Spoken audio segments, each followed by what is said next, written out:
Hey everyone, yesterday Katrina and I shared this graphic around inclusive sourcing and the places where um, we sort of dive into really thinking about different places to source and connections when publishing a job opportunity.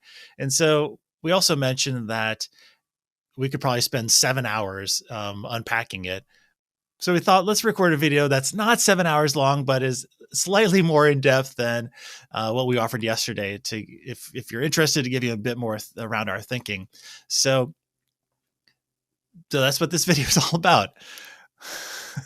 Pretty straightforward. Um, so the schematic that we sketched out here includes 6 different buckets, and we think it kind of flows where um, taking a deeper look at places to post, then your own website and sort of that ecosystem that goes into social media, that then goes into LinkedIn, which is diving further into one piece of social media, that then takes a closer look at the relationships that we have, and then ends up at the applicant tracking. So that funnel might make the most sense for us to really dive into today. Of course, that's just the way we chose to. At any point, you could take a look at LinkedIn first, but that just feels like the best way to go about it for this conversation today. So, so let's start with places to post. Tim, just before we jump in, I really want to just highlight, this is where we often hear that people are just not finding the pool of candidates that they're looking for. They're saying, we're posting in all of these places, but maybe we're not posting in the right places. Or they're asking us, where do you post? As if that will make all of the difference in finding their candidates. That's the reason that they may not be as successful as they're hoping to in getting, garnering the interest of diverse candidates. And I think part of the problem is that we think of sourcing or posting as sort of a passive process. And so I know we'll talk about the relational aspect of that a little bit later. But when we talked about the who cubed yesterday, one of the things that we were really thinking about was, all of the different ways that who you're trying to talk to, who you're trying to reach, really is an active process of thinking about, who they might be, what they might need, where they might be hanging out, and where you can get that posting in front of them, or that marketing campaign in front of them. So places to post, I think, is a great starting place. It really can take on one hand a really kind of traditional, you've got these typical job boards, and that can be it. Or sometimes you place an ad in the paper and you're like, well, we did our best. This is the point where I also like to remind myself that there are 7 billion people on this planet. And usually we're only looking for one. Occasionally you're looking for, 5 or 10, maybe if you're sort of hiring volunteers or customer service representatives or something like that. But usually for most searches, we're trying to winnow down from 7 billion to 1. And so that's, I don't know, I find that reassuring. Mm-hmm. Like there are people out there. It's just like, how are we thinking about this sourcing piece and connecting with those networks? Katrina, it's every time I hear that question from people, like, where are you posting? It's like, there's some magical place that I don't know about that that I just need to post, and all of a sudden I'll get the right candidates. So if we think about traditional places to post, the job boards and job websites are probably the most frequently considered. Are we posting to Idealist, or I don't even know if monster.com is still a thing, but or are we posting to maybe our niche job board in the arts in New York? New York Foundation for the Arts has a job board where everyone posts to for entry and mid-level positions. Or if you're in the Minneapolis-St. Paul area, Springboard for the Arts has a great job board that's specific to arts. And then they exist for a lot of different sectors. Like, if you're looking for an HR person, Sherm's website is sort of the big place where HR professionals sort of look for jobs. Mm-hmm. So that's the job boards and the job websites. I think the thing here is thinking about that funnel again, and when free is not necessarily free. There are a lot of places that will allow you to post for free, but then you'll get this like hundreds of applications that don't have candidates that align with the knowledge, skills, and abilities. And then the soft cost of you having to unpack that thing of the team has to take time to look through all of those, even because you don't know if there are people who align. And so sometimes you might want to pay for postings that will get you fewer, maybe if you think about sort of gross and net, I've never thought about that before when it comes to application packages, but so it gets you fewer at the gross level. But if you sort of net down to the ones that really have the core knowledge, skills, and abilities, it's higher quality. It's a closer correlation between the numbers that you get. And often those job boards are aggregating as they go. And so there are so many jobs that are showing up in those spaces, but there are people that are paying are getting premium placement, or the people that are posting more jobs are getting premium placements. And so it's possible even that the jobs you're posting, if you're using, Indeed or any of those Idealist, any of those big boards, that those are actually pulling a lot. And so you may actually be burying your lead in some of those. And if you post in other places, those jobs may actually show up on some of those spaces just because of the way that aggregate works. Yeah. So often I would hear from candidates, "Oh, I heard about your job on X board." And I'm like, we didn't post there. Mm-hmm. And that's because the boards were syndicating from other places, or they were sort of, I guess, scraping the data to make their other job board have higher traffic. And so it's, I guess, good to mention up front too, one of the things that you'll want to do if you're not already doing is when you get candidates, asking them at some point in the process how they heard about the role, because then you'll over time be able to see what the channels are that are most beneficial, maybe who the people are in your network who are sort of the nodes for information connection. And then the next time you post, you'll know, all right, we're not going to do that one because maybe the cost and return on investment is not high enough, or otherwise.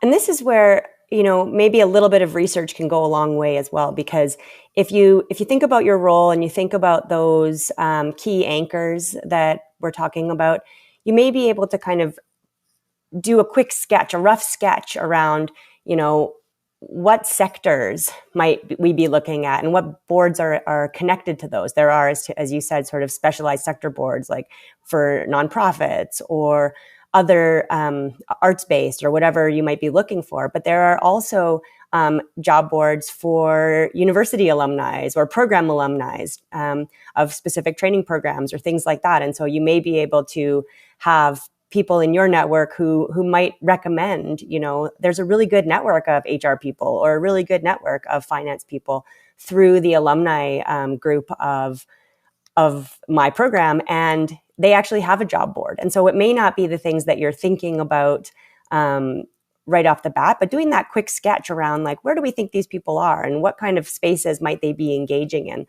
That can really help you if you are going to use a job board route or a job website route to just, identify sort of the best bang for your buck if you can. One of the things to do at this point too would be to ask people in your own organization, like, where do you, I guess, ask them, when you look for this job, where did you find it? Or where might your friends, or maybe you look for jobs in this area? And then you can start to see if that list matches where you're posting. Oftentimes you'll find there are these affinity groups or associations that you have to have a member in order to post there. And so that's helpful to then know, okay, so is anyone in our network a part of that affinity group or association so that they can post the role to that group. I would say from job boards, oftentimes, we need to weigh the hard costs. Like this will cost $250 or $500 for 2 weeks to get this posted on X site. Sometimes the sites that are more expensive are the ones that are the groups that you like. For instance, Sherm, like that costs a couple, $400 or $500, but it's highly targeted to that audience versus maybe this posting costs $330, but it's going to be sort of blanketed out. One of the places that I've used in the past is ZipRecruiter. It's expensive, and like I think at the time maybe it was like $200 or $300 for a month. Sorry, $2,000 or $3,000, not $2,000 or $3,000 for a month. But what it allowed us to do was make clone the post and make it appear as though it was local to 20 different cities around the country. And one of the examples I'm thinking of in particular, we were trying to find a senior level finance person. And we were an entirely virtual organization, so you could work anywhere in the United States. And what we did to get to that point was we started by looking at the best cities for finance professionals to live in the US. So we started with that cities list. Then we looked at cost of living, and we were basing the salary off of New York City. So I did cost of living adjustments for these cities. And then we looked at sort of median for finance position roles in that city. So we could see like where we were above average, and then targeted those 20 cities to say this role in those cities will pay people at this level more than they would typically make. And then we were able to clone the role for those 20 cities. So people in Asheville, North Carolina thought the role was in Asheville, North Carolina, or Austin, Texas, or Seattle. And this was before a lot of the job boards started adding, remote functionality. So like you could post and say, remote or virtual role. So people would see this and on the board, and then it would look like it was located in their city. And then as you read through, it said this position is remote. We did have some people say, I've noticed that you posted this role to 20 different places, thinking that we're like this massive organization, like, hundreds of thousands of people that needed 20 directors of finance, which was an easier thing to clear up with them after they were already in the funnel. But it's taking a look at the different options that we now have, especially if you're allowing people to work remote from a physical location, and other ways that you can slice and dice the data to find out where those locations that you might want to really hone in on, where you would be most attractive to the candidates. It's a really good example, Tim, of that. Like a little research goes a long way. You've just given a few different examples of some of that criteria or some of the ways to slice and dice that content. And I think that the issue of remote working and how that will shape out in the future is a really interesting one. How do you draw a boundary or scale sort of the recruitment efforts, knowing that you've got a remote opportunity, or knowing that you really expect relocation if you're looking at candidates who are coming from away, or who might not be as local as, maybe desired if you're expecting them to be in and out of the office all the time. Now let's pivot into your own org's website ecosystem. One of the things that I find really interesting is when organizations post a role, it usually only shows up as like the page on the jobs page the entry on the jobs page on their website, and it ignores all the different channels that you're interacting with your community. You might have a podcast, and like, what might a podcast episode be like if you're having a conversation around this role? Or maybe you have a live stream, and how might you bring in different voices from around the organization to have a conversation in a live stream that also allows you to connect with your community and hear from your community about this role? Or you have a blog. So like what might a blog post look like when it relates to trying to find a director of programs. Like Mm-hmm. what would be useful? Might it be sort of highlighting the 5 things that you've done in the past year, or maybe the 3 things that are coming up in the next year to provide some more nuance to what the role would be involved in? And then we'll shift to your social media later, but those are just some things that I've always found interesting, that you have all these channels and ways that people are engaging. You have your newsletter perhaps, and like what might it look like if you start to employ those to help spread the word? It's super interesting as we think about sort of a search as a marketing campaign, because often there's some tension in organizations that say, well, this is the activity of the organization, and job search is sort of one of those background functions. And so we don't want to, what's the word? We don't want to muddy our kind of public face with talking about these job opportunities. But the employment brand is a really important piece. I think even growing now and more is, is the organization walking what it talking? Is the organization walking the talk, right? And so if you have these mechanisms that you use for other things in the organization, thinking about bringing that employment brand into the conversation is actually a really interesting sort of intersection for the organization. And so we're not saying that this would be, widely embraced. You may face some pushback, but there are ways to say, this is a really interesting way to sort of overlap the work we do with how the work gets done and the people that are doing that work. We've seen before, organizations who may post a recorded sort of webinar that allows people to ask questions about the role or the organization, and then that lives on the website, connected to the job, specific page, maybe. But if it lives on the website, then people can watch it at their own time. So if they're seeing the posting that shows up in a job board and they're directed to your website, they can actually click on that and have even more opportunities to learn about the organization or to hear questions from other, potential candidates or voices from different staff members. One of the helpful reframings that I've found when you think about the job posting as a marketing campaign is, how can you slice and dice the job description into different things? As we've mentioned during module 2, like what's a quote slide look like? If you were to pull a quote that would pique someone's interest, what might that look like? Katrina, yeah, I really love that example of the webinars. Like we know organizations have run webinars for people who might be interested in the role. So after you get through that webinar, you likely have all of these questions that candidates have asked you that you might not have responded to yet. And so what might it look like if you turn that into a blog post where here's questions you might be interested in, or use those as quote slides so that here's this question, here's the answer. To, again, people don't have a lot of time to sit down and always read the job posting, job description, or might need or intersect with it in ways that resonate.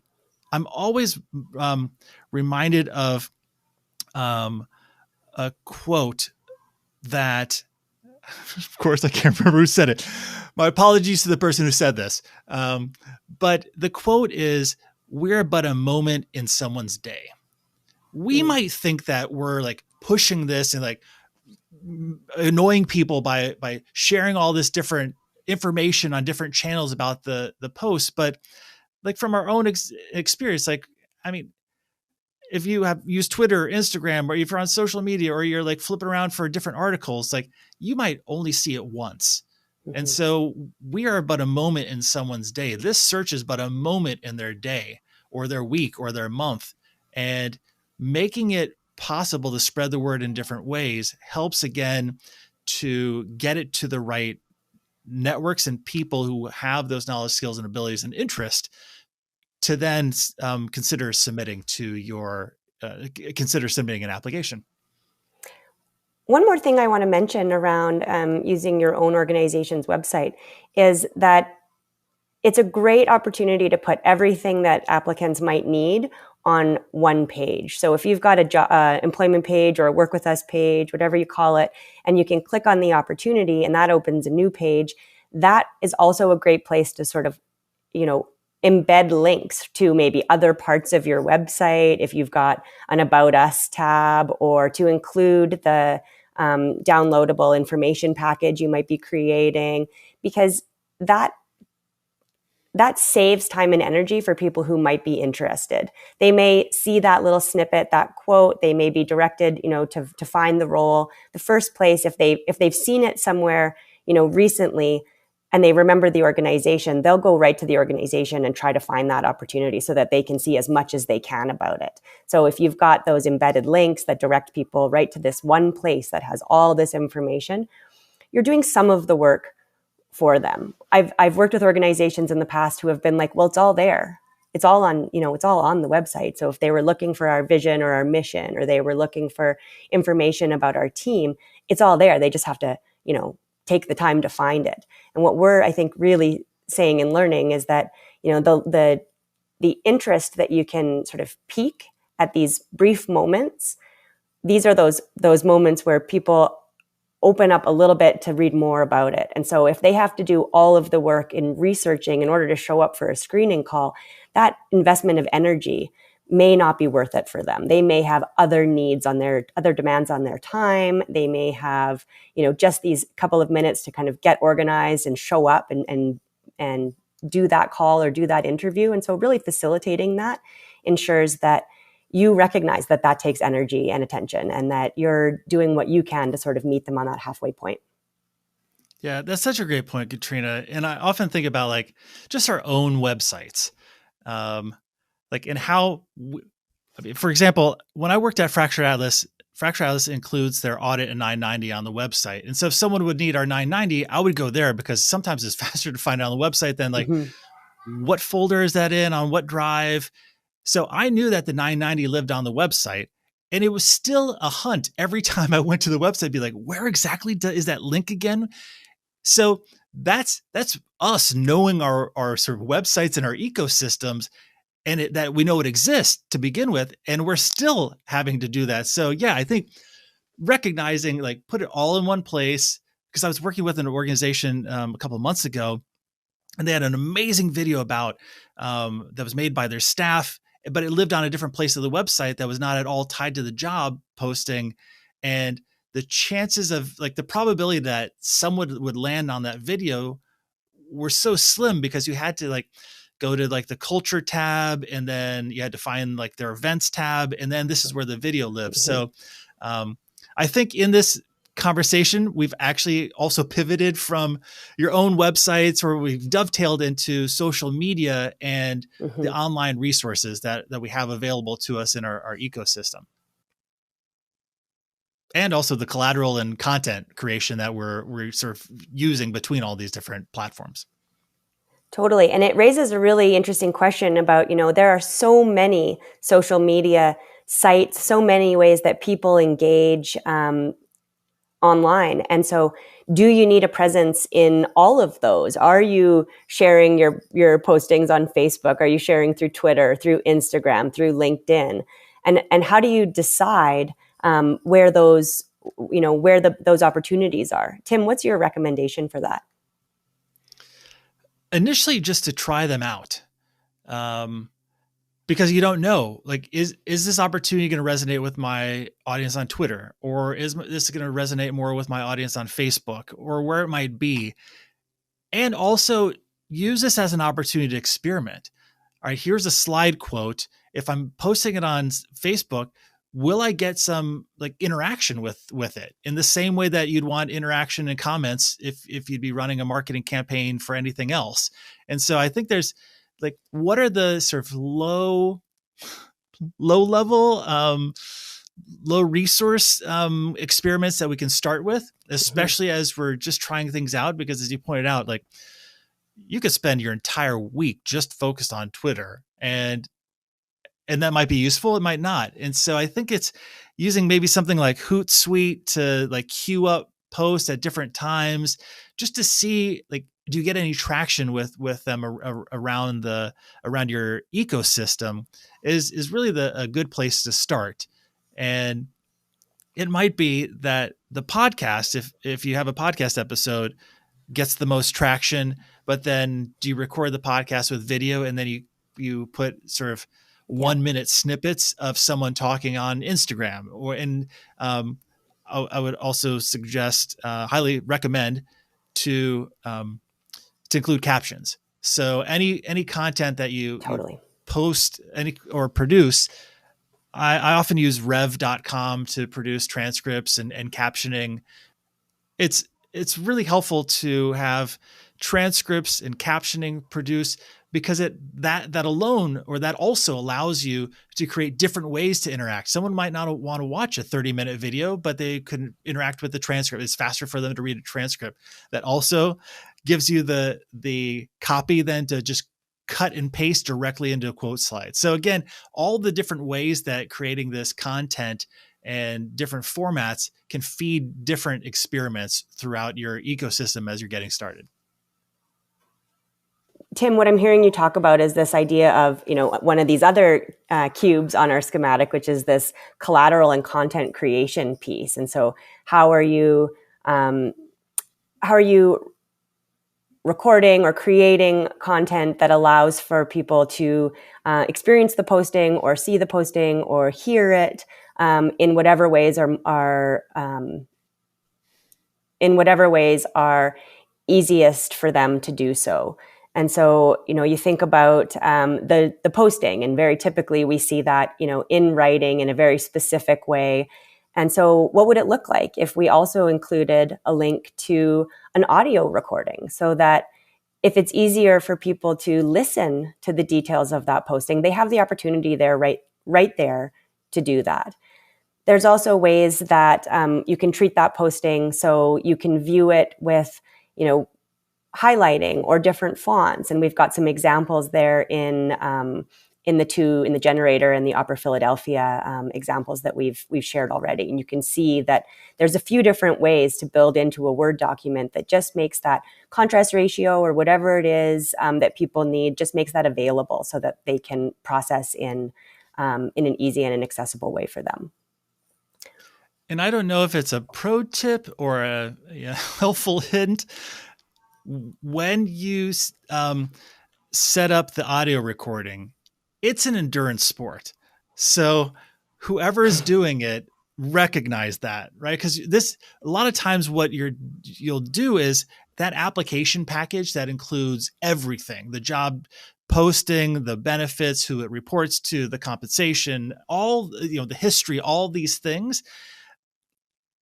It's probably a solid, 45 minutes, just maybe on average, of someone talking through this and reading it. So from our experience, like, maybe you break it up into different sections. Maybe some people are like, no, I just want to read it all at once. But it is from a resource requirement standpoint, one of the pieces that's more endurance sport of this.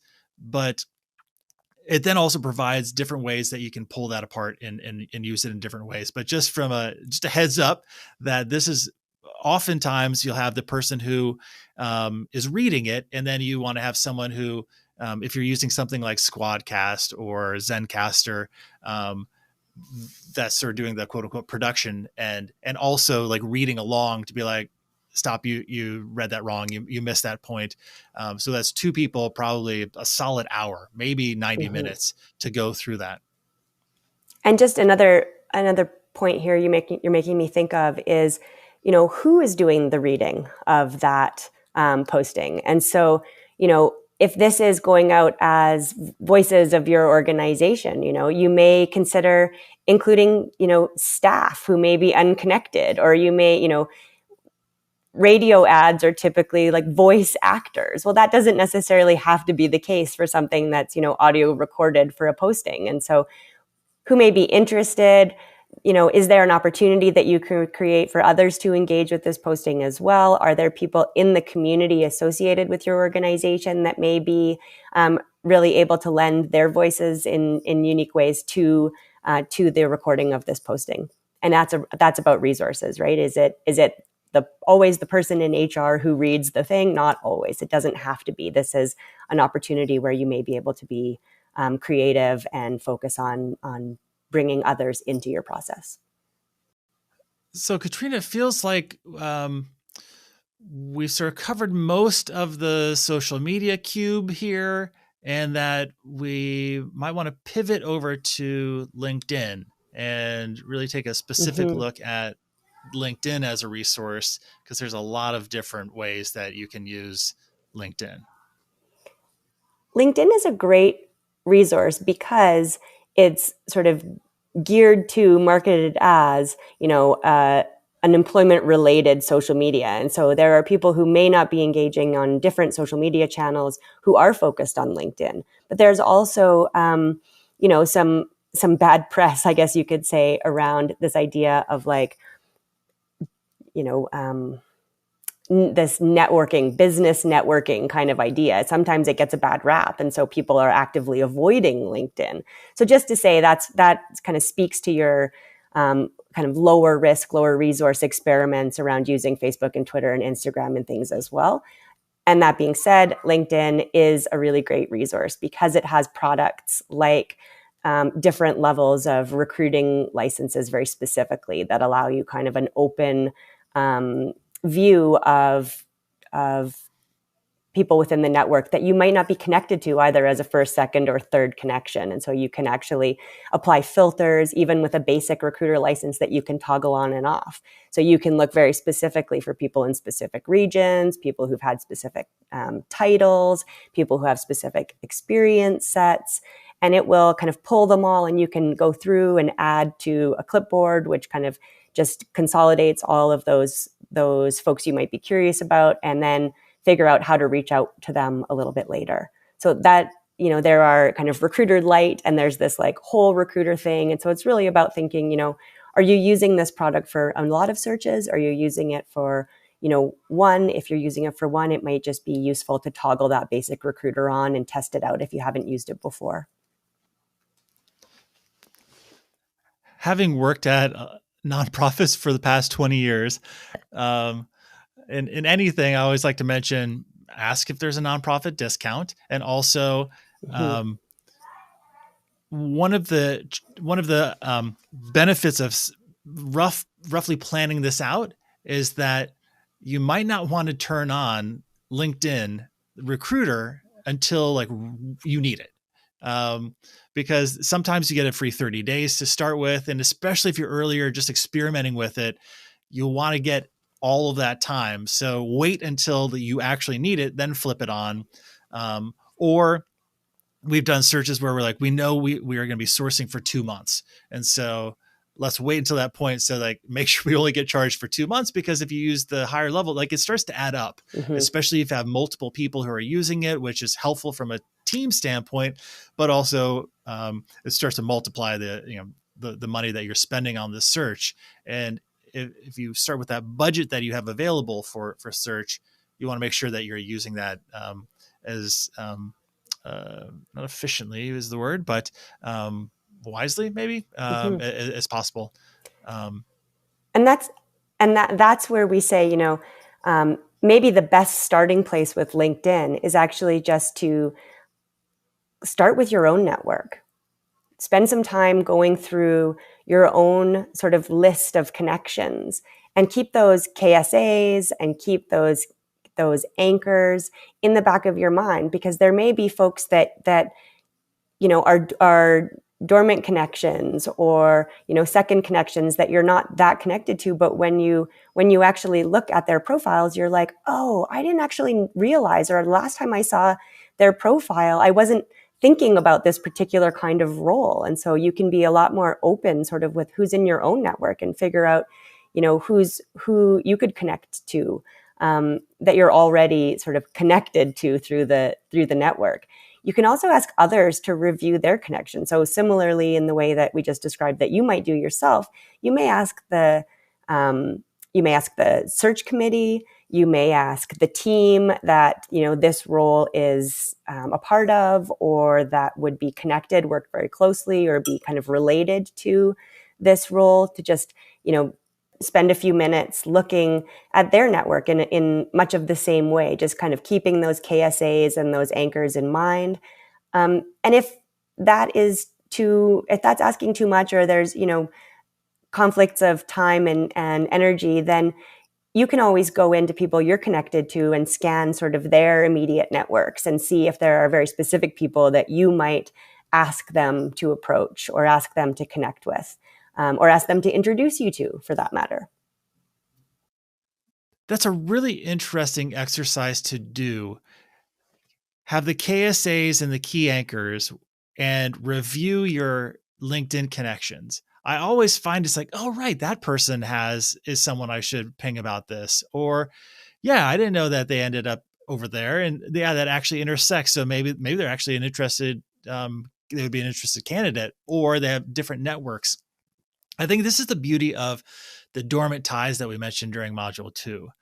The people that you used to be really close to, you might have been coworkers or whatever it might have been, you connected much more frequently, but over the past 2 to 5 years, you've just, like, life has taken you to different places, but you're still connected. And so there's not that, like, I haven't heard from Katrina in 10 years. That's sort of weird that she emailed me about this, but like, oh, that's so great that I haven't heard from Katrina. And yeah, let's connect, because, like, her network's different from my network. And especially when we think about those sort of concentric circles or rings around networks, oftentimes that overlapping and differing Venn diagram between two people's networks creates that second ring where the most maybe interesting candidates start to come from, and who might not have heard about the role other than after you connected with this person.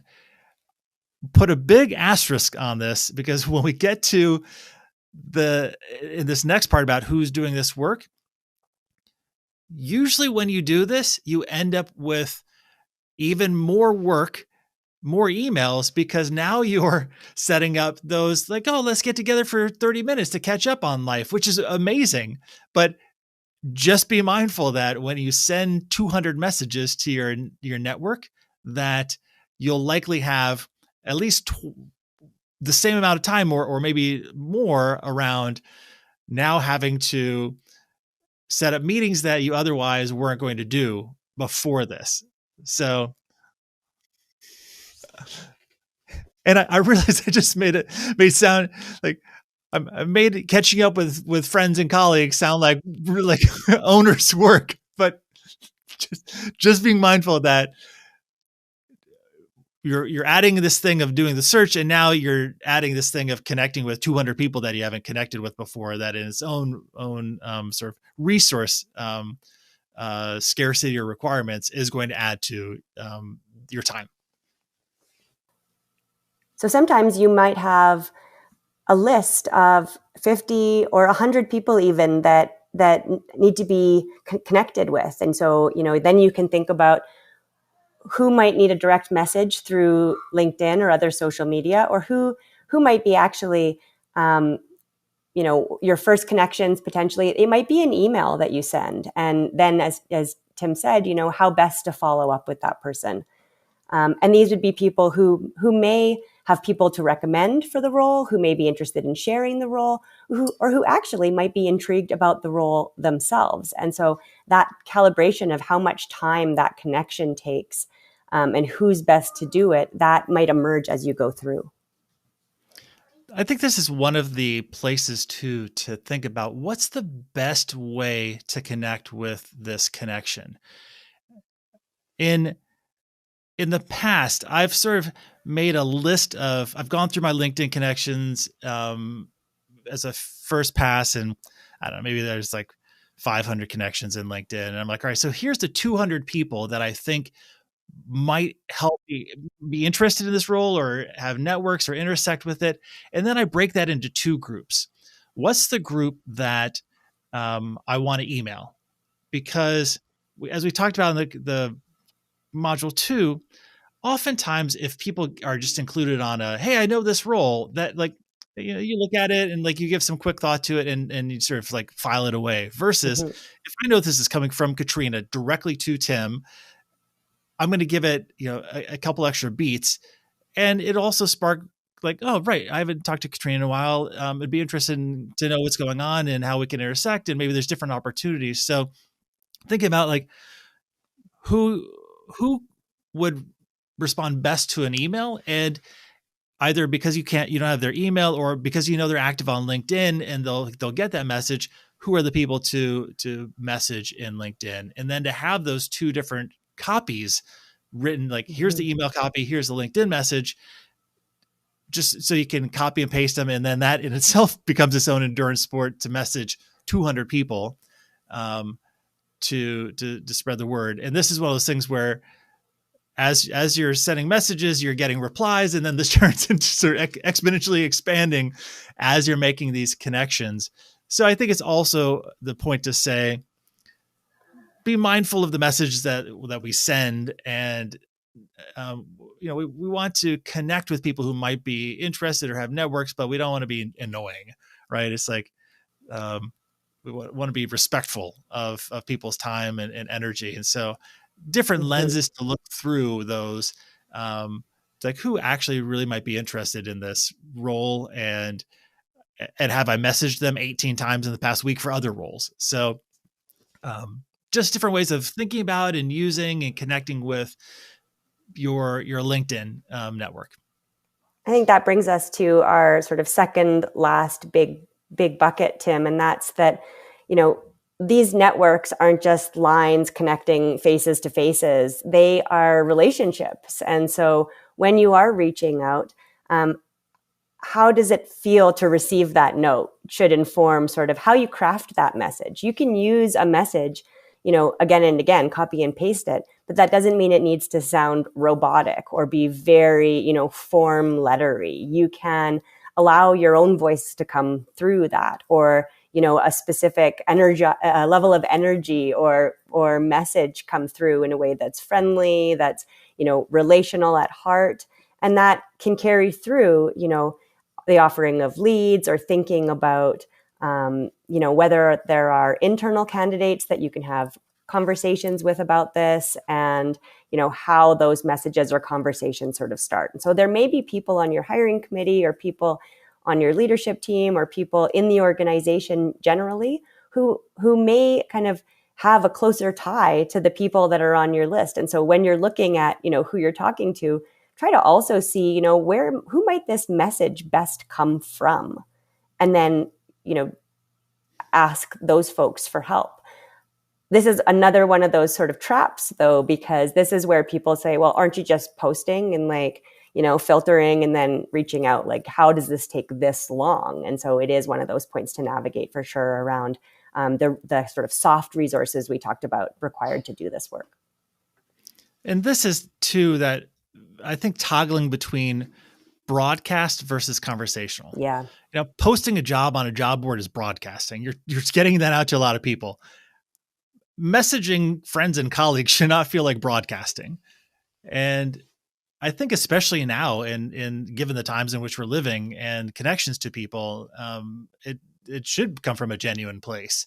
And that's probably one of the things where like, I don't have the time to make relational connections with 100 people. Maybe I only can do it with 30. And then that's where you're like, I only can do 30 to give it that genuine, make those genuine connections. And so as you're thinking about ways you can do this, maybe it would be great if you could do 200, but it's just not going to be possible to do that in a genuine, caring way. Mm-hmm. And so I think, again,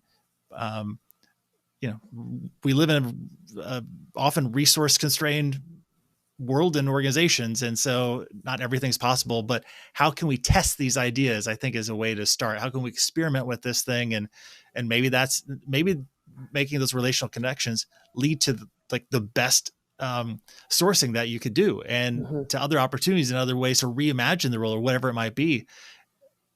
So I guess that's just another plug for thinking about these as iterating and experimenting as you go through the process. Mm-hmm. So now we're at the part of this sourcing plan where people are learning about the job, awareness of the opportunity is growing, and people are starting to be interested. So they may decide to apply. And so that's sort of the last part of this kind of sourcing plan is, how do you facilitate applications? Yeah, I didn't use an applicant tracking system for years. And some roles we would get upwards of 500 people applying through like the job at, company.com website, which was, I mean, when I learned about an applicant tracking system, I was like, of course people have invented something to help with this. Because what happened is like they just kept coming in, and then you need to like pull the resume and cover letter into a Dropbox folder or something so everyone can see them. And then if people don't label their files, Tim Sonova resume, then and it's just resume, I'm not sure whose resume this is. And then candidate care really suffered because you want to let people know when their application materials have been received. So it's not like shouting into a void, like, did it make it? Did it not? And you want to let people know if and when they're making it to the next step in the process, or if you're going in a different direction. And applicant tracking systems like Breezy and Jazz and Bamboo are really helpful things for that, and to coordinate rankings and ratings from multiple people. Because oftentimes it's like, here's a bunch of resumes and everyone sort of goes off and does their own thing. And then you have to coordinate that in some way. So it's an Excel sheet or it's in a meeting. And it's so much faster sort of as an asynchronous opportunity to say, all right, Katrina, you go in whenever you have a chance to review these 50. I'll go in between now and Friday to do it. And then we can see, all right, so here's the top group, the next group, and whatnot. And then sort of move them through that process. Things like we've used Breezy HR, which offers a free option for like one search with X number of people on a hiring committee. I've used Jazz HR for more like concurrent searches when we have 3 searches and we have bigger committees that are involved. So it's really just playing around with applicant tracking systems, and it's often worth the learning a new system, because that will be made up in all the connection and coordination. And I often think about, we're running this marketing campaign to find someone, and you get to hire usually one person. What happens to all the other fans of your company who you don't hire? How might this be an opportunity to make a deeper connection and understanding and relationship with all these fans that oftentimes, if you just get overwhelmed in email, it's like you just cut people loose or you ghost them or whatever it might be. So really thinking through that candidate care as an opportunity to grow and deepen the relationships and your organizational brand. From what saying brand is like very corporate-y, but like just deepening that, what it means to be in your organization and the values that it holds.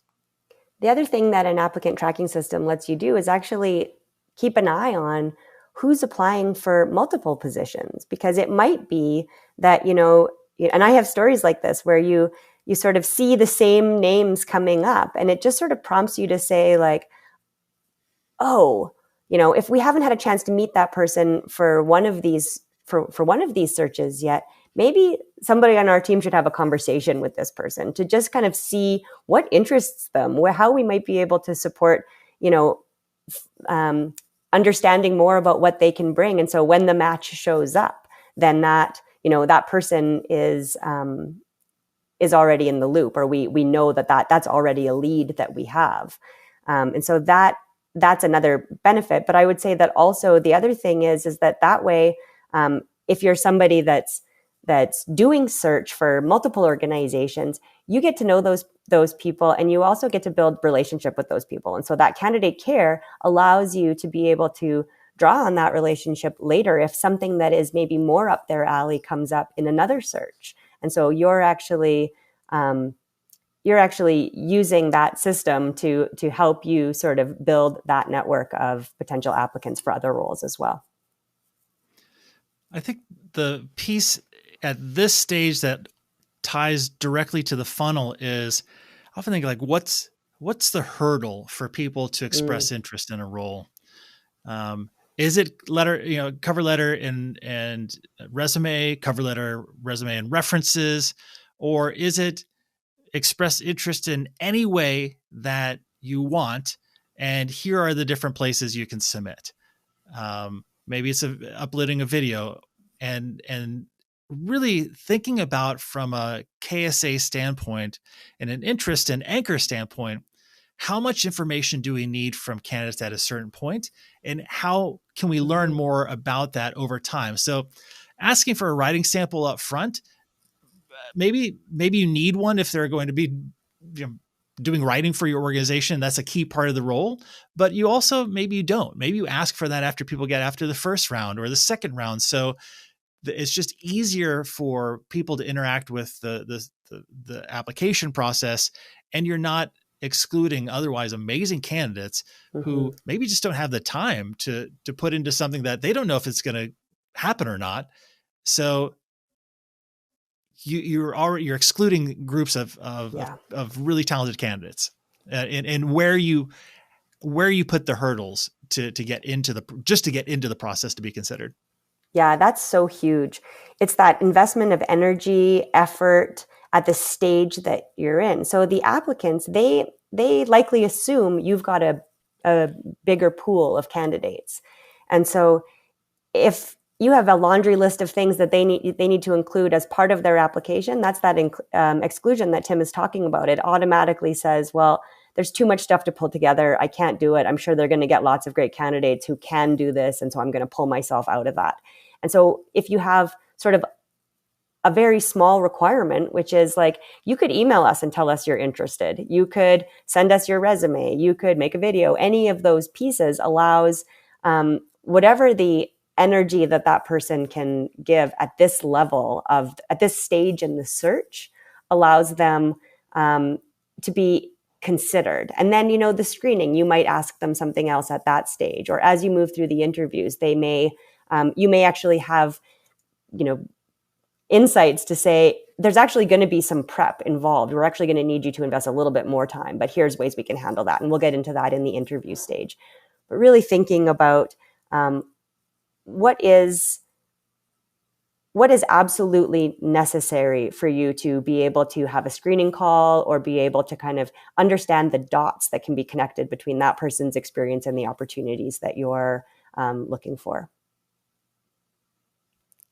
And I think that drops us off at the end of this, certainly this schematic, but also ready for the next conversation around interviewing and how we connect all these pieces, how we pivot in with the applicants and reviewing them and sort of dive into that. So that's our overview of the inclusive sourcing schematic that we created.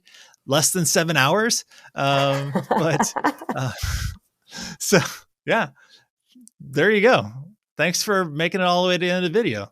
And if you have any questions about anything that you heard in here, feel free to send us a chat in the Mighty Network. We'd be happy to kind of expand on anything we touched on here.